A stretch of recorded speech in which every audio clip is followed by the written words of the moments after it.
Animation is an art form with its own unique language. In this video, I'll take you from armatures to zoetropes, via keys, breakdowns and in-betweens. Along the way, you'll gain insight into not only important terminology, but also the different forms of animation and the techniques used to create it. Of course, the best place to start has to be with clarifying the term animation itself. Animation can be defined as a visual medium in which a series of static images are displayed in rapid sequence in order to produce the illusion of motion. That's all very technical though. The word animate, however, is usually far more simply defined as to give life to. This is something which I really like, because as an animator, I never want to simply make a character move. Instead, my goal is always to make characters which feel alive. But briefly going back to the more technical definition, if animation can be defined as a series of static images displayed in rapid sequence, how does that actually work? An easy way to see this in action is with a 19th century optical toy known as a zoetrope. A sequence of images drawn on a strip of paper is placed within the zoetrope. When spun and viewed from above, the images simply blur together. However, when viewed through the slits in the side of the zoetrope, they appear to be moving. There are a couple of things at play here. First of all, the slits in the side of the zoetrope create a stroboscopic effect, which prevents the images from blurring together. Since the zoetrope is spinning, the images appear to be swapped with one another, and we perceive the result as motion. Whilst there's debate about its scientific accuracy, the effect by which our brains merge the separate images together to form motion is commonly referred to as persistence of vision, and the faster the images are swapped, the smoother the motion appears to be. The next important fact to be aware of is that a single image in animation is known as a frame, and this term relates to the individual frames of film which are exposed by a traditional film movie camera. The rate at which these images are captured and then played back is known as the frame rate. For film, this frame rate is 24 frames per second, or 24 FPS, meaning that 24 images are displayed for each second of film. A range of other frame rates may also be used in animation for television or games, commonly ranging from 25 to 60 frames per second. Going back briefly to the concept of persistence of vision, in the early days of animation it was found that whilst 24 frames per second would produce smooth results, an acceptably smooth result could be achieved at just 12 frames per second. That was still fast enough for the brain to perceive as continuous motion, whilst requiring half the number of drawings. This was when the concept of ones and twos was born. When animating on ones, an individual image is created for every frame of film. On twos, however, each image is exposed twice, so that only 12 images are required for each second of film played back at 24 frames per second. Whilst it's common for 3D animation to use ones, a lot of 2D and stop motion animation will make use of twos, and it's increasingly common to see twos used in 3D animation for stylistic effect. There are many different types of animation, but they are best summarised under the three broad categories which I've just mentioned: 2D animation, 3D animation, and stop motion. Stop motion is a form of animation created by photographing physical objects, which are then manipulated to move between each image in a sequence. Any physical object can be animated in this way, but for character animation, it's common to make use of three-dimensional puppets, which are often constructed with an internal skeleton known as an armature. These range in complexity from a few bent pieces of wire to detailed skeletons with ball and socket joints. There are a number of subcategories of stop motion. Claymation is a term relating to stop motion animation created using characters or props constructed from plasticine. Cutout animation is stop motion involving the use of flat characters or props cut from physical materials such as paper or card. And pixelation is a form of stop motion in which live actors are posed for each individual frame. 2D animation is a term which relates to creating animation with a sequence of drawings. Again, it has a number of subcategories. Hand-drawn animation involves the drawing of every frame by hand. Traditionally, this was done on paper, but it's now more common to use computer-based drawing tablets. This style of animation can also be known by other names including traditional, classical, or cell animation, the last of which refers to the sheets of transparent celluloid on which individual frames of animation would be inked and then painted before photographing them.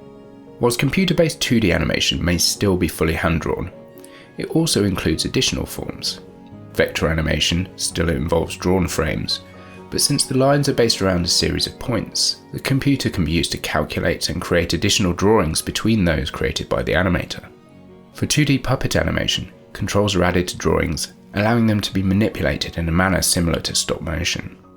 3D animation is a term typically reserved for computer-based animation in which images are created within a three-dimensional space. This usually involves the manipulation of digital puppets, and it can be seen as a digital successor to stop-motion animation. As with stop-motion, the controls of the digital puppets may be referred to as an armature, but the more commonly used term here is rig. Typically, the final images created with 3D animation are still two-dimensional and are displayed on a flat screen such as in a cinema or on a television.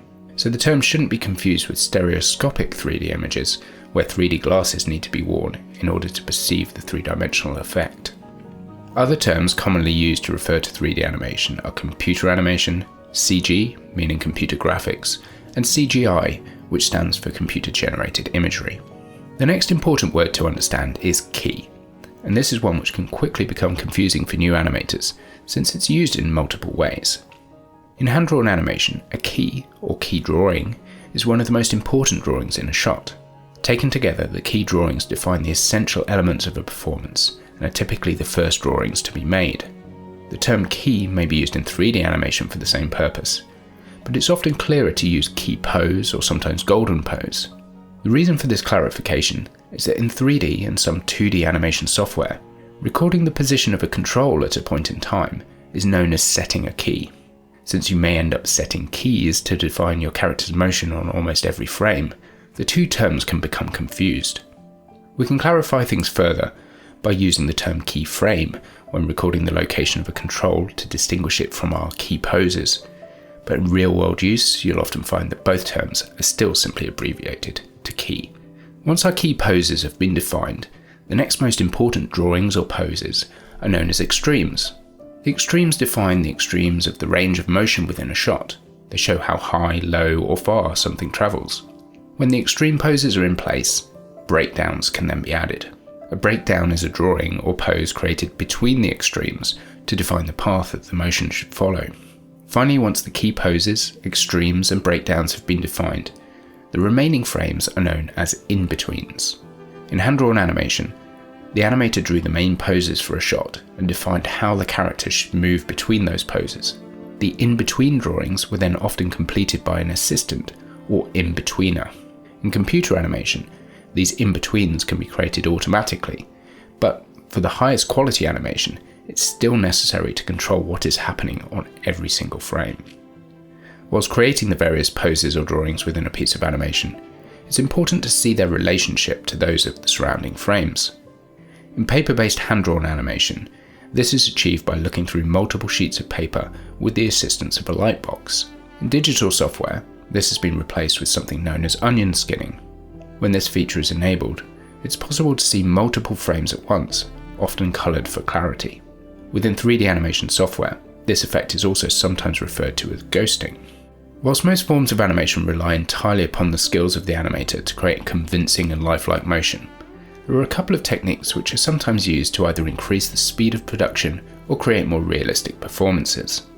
The first of these techniques is rotoscoping, which may sometimes be abbreviated as roto. Rotoscoping is most commonly used in hand-drawn animation and involves tracing over individual frames of live-action film. This creates animation which closely matches the original reference, but it can sometimes appear sterile and lack the energy which a skilled animator may be able to create. Whilst an identical approach can be used in 3D animation, it's also quite common to use the related technique of motion capture, especially for human performances. Motion capture, or mocap for short, involves capturing the performance of an actor in a way which can be directly transferred to a 3D character rig. This technique, whilst widely used, often suffers from the same shortcomings as rotoscoping, and usually requires skilled animators to clean up the mocap data to produce the final performance. Whilst I've covered many of the common animation terms, there is still more to go. Timing, spacing, squash and stretch, anticipation, and exaggeration are just a few of the topics which I'll cover in detail in my next video on the all-important 12 principles of animation.